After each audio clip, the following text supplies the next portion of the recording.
If you look at the most important points in the AI Act, on the one hand, it is a risk-based approach. I think it's nonsense to say we can control 100% of technology, or using AI as an example. If you take the individual versions of ChatGPT, for example, then there are huge leaps within 3 months. There will always be bad people, but I believe we need to find our role as humanity, as a society, in dealing with this.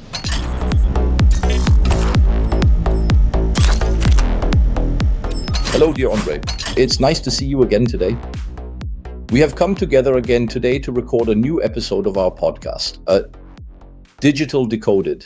And our topic today is AI, hype versus reality. There, we simply want to take a look at where we have been thinking. Now, where do we stand with the topic of AI? Is it really the case that we are now seeing added value? Or is it more that the hype is over? And if so, why? How is it for you, André? What do you think? Wow. Since we both somehow deal with the topic of AI, I would say almost daily, whether as users or with our clients, I can't really say it's just a hype. For me, it's a total reality in daily work, but also with the clients. But what really occupies my mind, Mario, is the fact that actually since November 2020, when ChatGPT was first introduced to the public, by the way, I think if they had known it would be such a success, they would have come up with a better name than ChatGPT. But it is a success everywhere now, and it continues to develop. And it's not without reason that people refer to 2023, where the adoption and also this attention increased as a decade, even though it was only a year, right? And I would say what we saw in 2023 in terms of the speed of innovation, experimentation, and use cases could have really almost been done in a decade. That's one thing that occupies me and also somewhat supports my thesis. It's not a hype. We'll certainly talk more about it later. And the other thing is, and we've already touched on this briefly, Mario, AI is actually quite an unattractive buzzword, right? So artificial intelligence would first need to be defined. What is intelligence actually, and what is human intelligence? If you go back, then already in the 1950s at least, AI-based or AI-related topics emerged, yes, which still had a lot to do with pattern recognition and not with generative AI, meaning technology that helps us create things. But I find it fascinating that we have actually been living in such a world for a very, very long time. So keywords like predictive maintenance, keywords like pattern recognition in our smartphones, the images we see there are assigned to people, something we've had for years. So we've actually been working with it for a very, very long time. And of course, in 2022, 2023, we have experienced an incredible pace of innovation in terms of generative AI. Would you agree with me, Mario, that this is actually already a reality? Or are you more on the side of, well, let's wait and see, maybe it's still just a hype? Regarding the hype, AI is, in my view, a hype that is here to stay. Well said. Why is that? Relatively simple. I noted, if you watch the news every day and also on TV, for example, there are more and more examples in daily life. For example, it's now being introduced in bakeries to minimize the shortage of skilled workers there. Of course, there are now mobile phones, whether it's an iPhone or these AI is commonplace everywhere, also in cars, of course. Yes, nowadays, my new car has voice support that is also supported by AI. You notice that in daily life, sometimes you don't even notice it anymore. I find that exciting. And in my view, clearly a hype that is here to stay. On the other hand, there is, of course, also a strong disillusionment. Yes, this is partly because you now also notice the limitations, at least today. As you mentioned, André, if you take the individual versions of ChatGPT, for example, then there are huge leaps within 3 months. Yes, and I find that so exciting, for example. I was at an event at your former employer, at Microsoft in Berlin, and there a chief technologist demonstrated how to issue a prompt in ChatGPT and did it in the current version and the previous version. And we practically saw using the exact same prompt, and it was a prompt where he planned his vacation for his family, which I thought was really well done. Yes, and there you could practically see the differences between these two versions. and also the development and the qualitative improvement of the results within 3 months. Yes, and I was really deeply impressed by what is now possible there and how rapidly this development is progressing. Absolutely, Mario. And I was at a lecture last week and talked about I gave a lecture and used the following comparison. I believe if you take the latest model from OpenAI, then this model has 10 trillion parameters. Now it's really difficult, and by the way, also difficult for me to imagine how a model, an AI model, a technological model, can have 10 trillion parameters. Yeah, so if you put that into perspective, we humans, up here in our heads, I mean, most people have a brain between their 2 ears, not everyone, 86 billion neurons, and now it comes 100 to 1,000 trillion synapses. Now, the comparison is totally flawed because you can't compare parameters with synapses.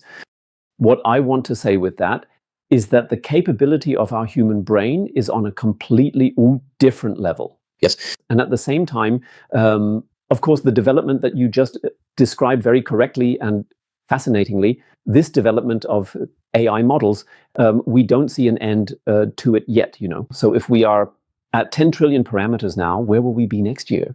Where will we be in 5 years? Where will we be in 10 years? What I also found remarkable. Now, it is also the case, this rapid AI development is man-made, It didn't just happen and was there. What led to it? First of all, unlimited computing power and storage capacity, cloud computing.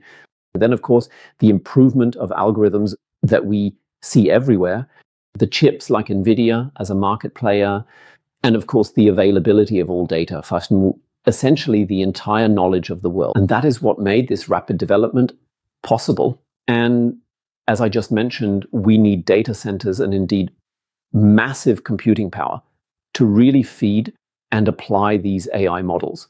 And our human brain operates with just about 20 watts. So 100 to 1,000 trillion parameters, 20 watts, versus an AI model with still 10 trillion parameters. That's quite a difference. And I believe that human intelligence and human capabilities are greatly underestimated, which naturally also leads to fears. And these fears, Mario, we see them everywhere. Yes, I also believe that these fears are quite justified. There are, of course, many opportunities, but it becomes really exciting, depending on which professors or researchers you might believe, when quantum computing arrives. They say it's coming in the next 3 to 5 years, and there are indeed significant strides being made in that area. But on the other hand, it's also the case at CETIT, and I personally find this frightening. I don't know how you feel about it, especially concerning our children. When you look at what's happening on Instagram and on other platforms like Facebook, that content is no longer being filtered. And, for example, content that is sometimes really false is no longer being sorted out.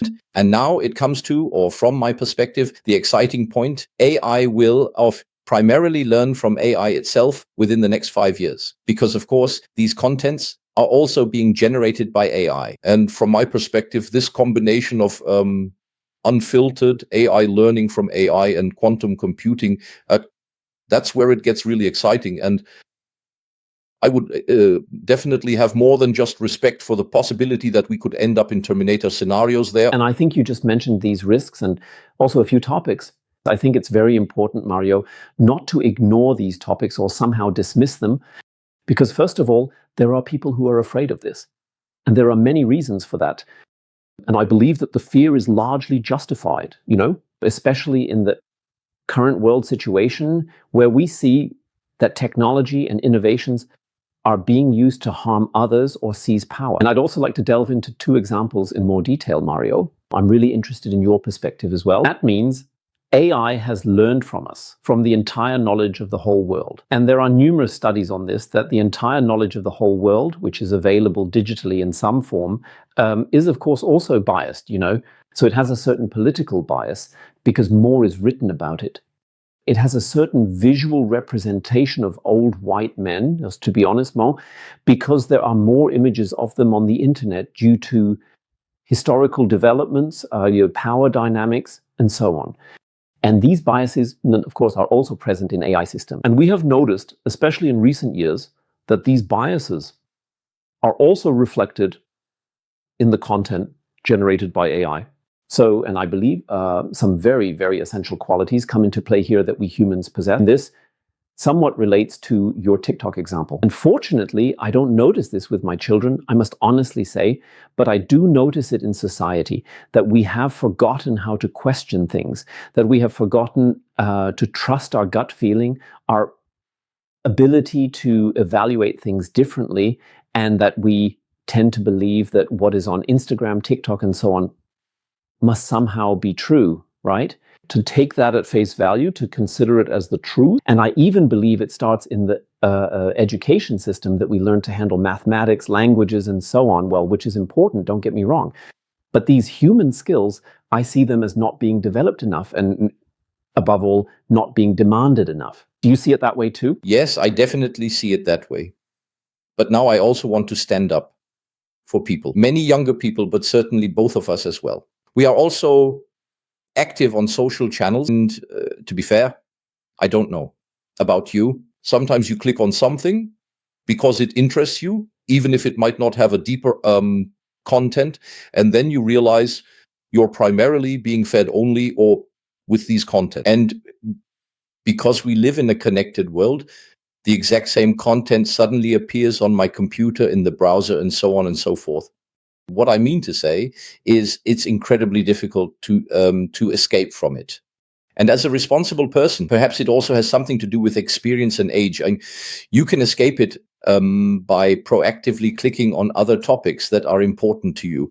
But honestly, you also have kids, Andre. You're a family person too.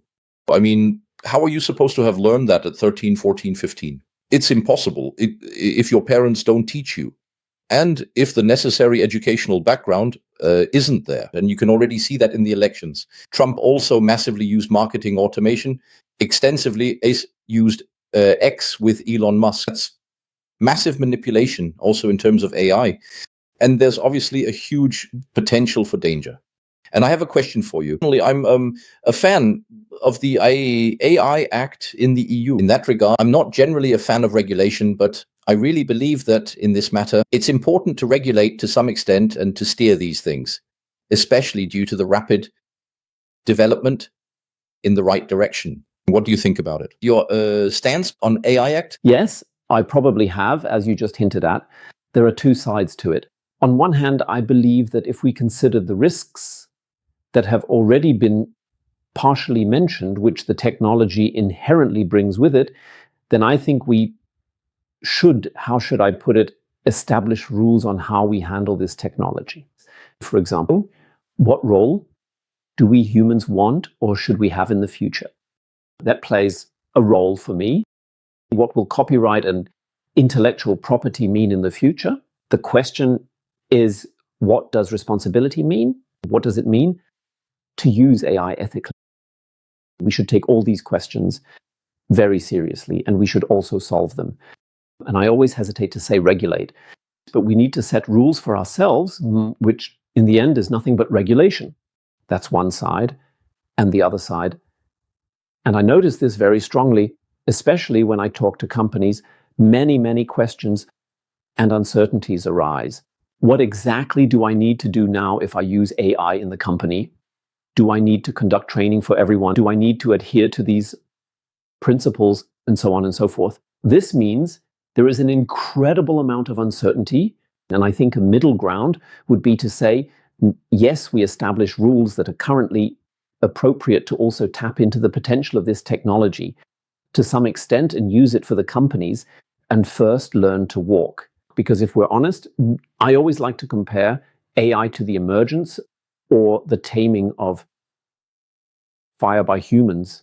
For about 500 million years, we have been able to control fire.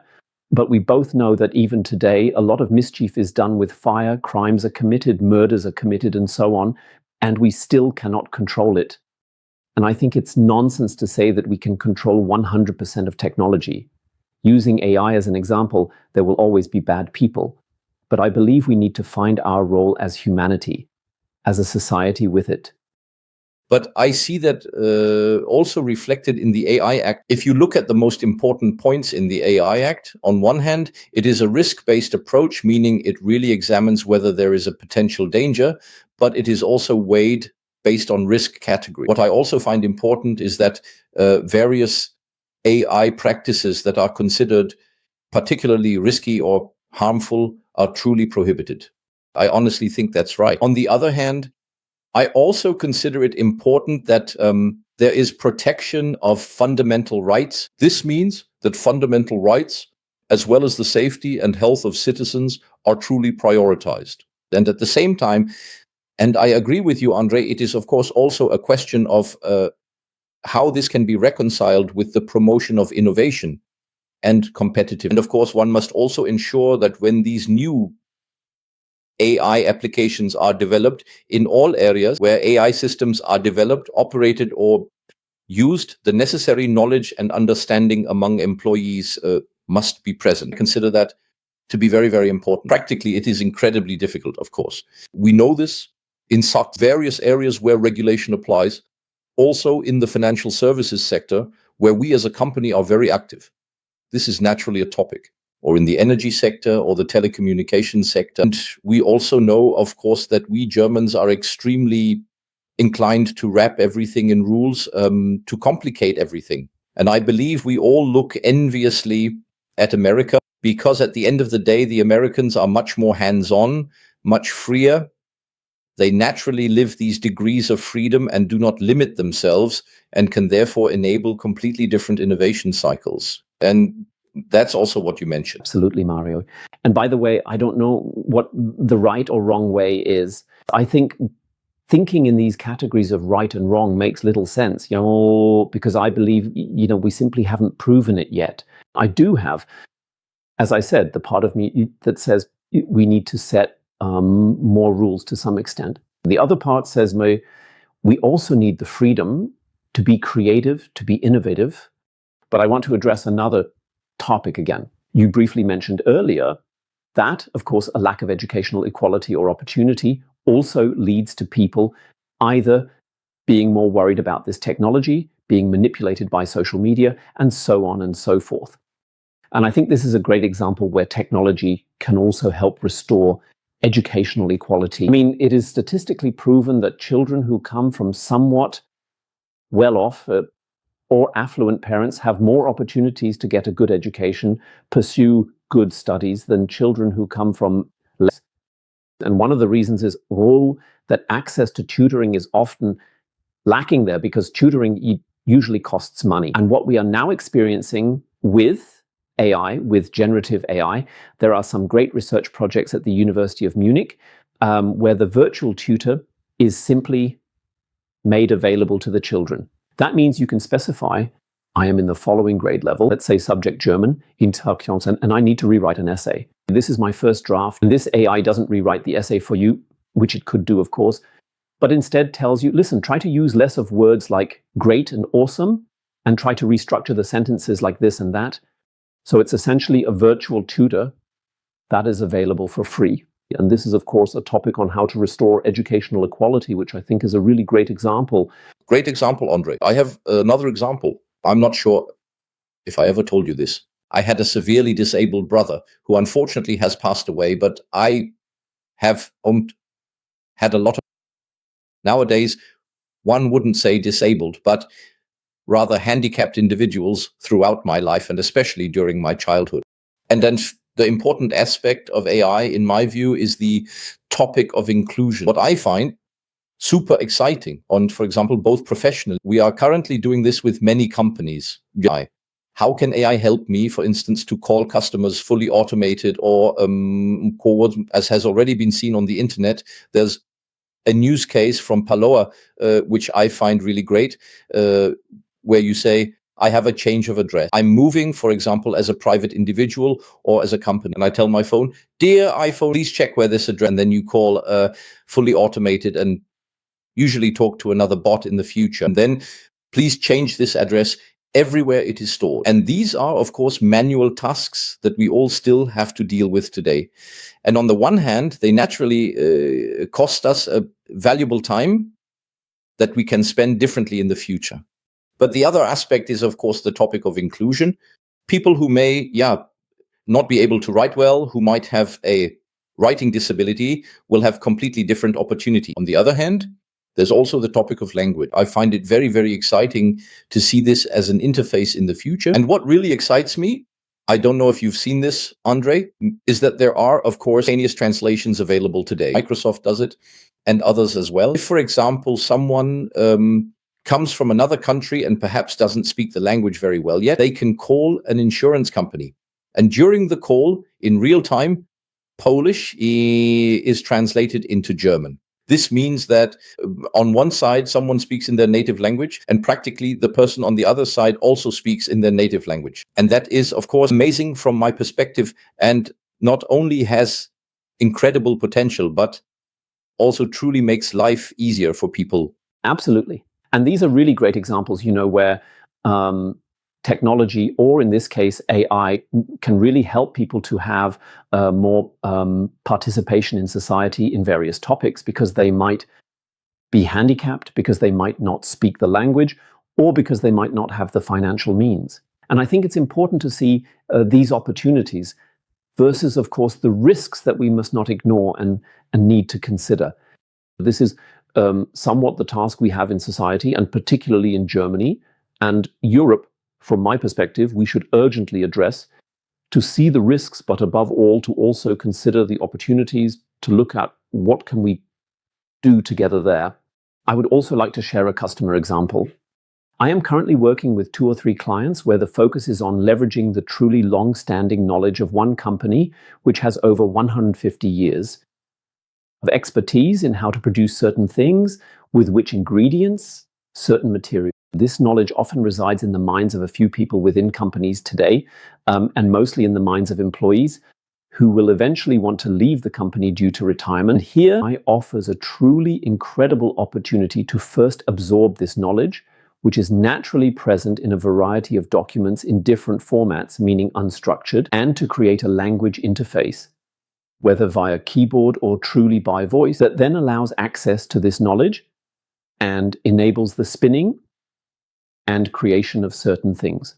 That means giving access to people who may not have 150 years of experience and haven't learned all the knowledge from the past 30 years, and providing them with a virtual colleague to apply this knowledge to certain other use cases. So excellent examples, in my opinion. Yes, absolutely. Exactly what we have. I had a customer visit this morning, and we discussed and something very similar to this example. Imagine the following. A sales representative is sitting in the car, and today it's often the case that they call the back office and do exactly what you mentioned. No, please give me the contract number again. Tell me, when does the contract end? What was the last thing the customer signed? And so on and so on. And of course, this ties up, I always call this monkey business. At the end of the day, these are things that no one really likes to do. These are such heavy jobs, and they are not high quality. The back office staff could do something much better. And in the future, you can, of course, do this firstly through AI agents behind. But the other thing I find so exciting is that you can also decouple it from working hours. That means no matter when he goes to the customer, and if he drives there overnight, he can retrieve the information at 3 a.m, whenever he feels like it and has the time, regardless of which time zone he is in. And I find that very, very exciting. And let me quickly add one more thing, Andre, sorry, before I forget. We should really encourage our listeners and young viewers here once again. Please give us your example, and also save any cases you know or have discussed privately or perhaps in a business context.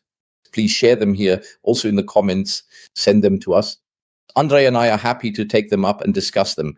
And please also share your opinion with us on how you view AI and, for example, your stance on the AI Act. I find that exciting. Absolutely, Mario. Totally right. But because that's exactly what keeps it alive, through exchange, through different opinions, through discourse. Thank you again for the reminder. I think it's good. But Mario, there's one more question I'm interested in. Well, several questions actually, but I'll start with one question. Also need to consider, we are talking about, please, what do you say? Unfortunately, we have to end at some point, dear Andre. That's true. We have to end at some point. But we'll do another episode on the topic, right? What interests me, and we were talking about risks, we were talking about opportunity. When I say risks, then there is, of course, also a justified fear among many people, as I find, which we already discussed. So the AI, the technology could eventually gain the upper hand, could become better than us humans, which is referred to as AGI, or artificial general intelligence. And then there is superintelligence, where the AI does everything completely autonomously and no longer autonomously. What do you think about that? How far are we actually from AGI? Oh, that's a difficult question. I believe that much is being done in secret, especially in the big tech companies, which might not be accessible to us today or even by government. I have been to China frequently, and when you see what is possible with artificial intelligence in terms of surveillance, it is quite alarming. However, I personally believe that a key characteristic of humans is their emotionality, or say, no, that is recognizing emotions and having empathy. Of course, there's also the idea of making decisions based on gut feelings. At least as of today, I believe that AGI, or rather AI, is still very, very far from that. I think it will come eventually. I'm quite sure, especially with the advent of quantum computers. But on the other hand, now, today, and certainly also in the foreseeable future, meaning in the next 2, 3, 4, 5 years, no one knows for sure. I believe it will still take some time, and that is a significant difference. We humans should really trust ourselves personally and be strong. I believe that in the next 5 to 10 years, artificial intelligence will support us very, very strongly in all areas of life, but it will not replace us. What will happen in 20 years, unfortunately, none of us know. Exactly. We cannot foresee that far. Absolutely not. We don't want that at all, because from my perspective, we can only be wrong. I find it very nice. What you say, Mario, because I am an absolute advocate of the idea that we humans are unique, and you just mentioned emotionality, for example. I would add a few more things. We humans, we are social beings. We build connections. You need these connections. Through these connections that we build, innovations arise.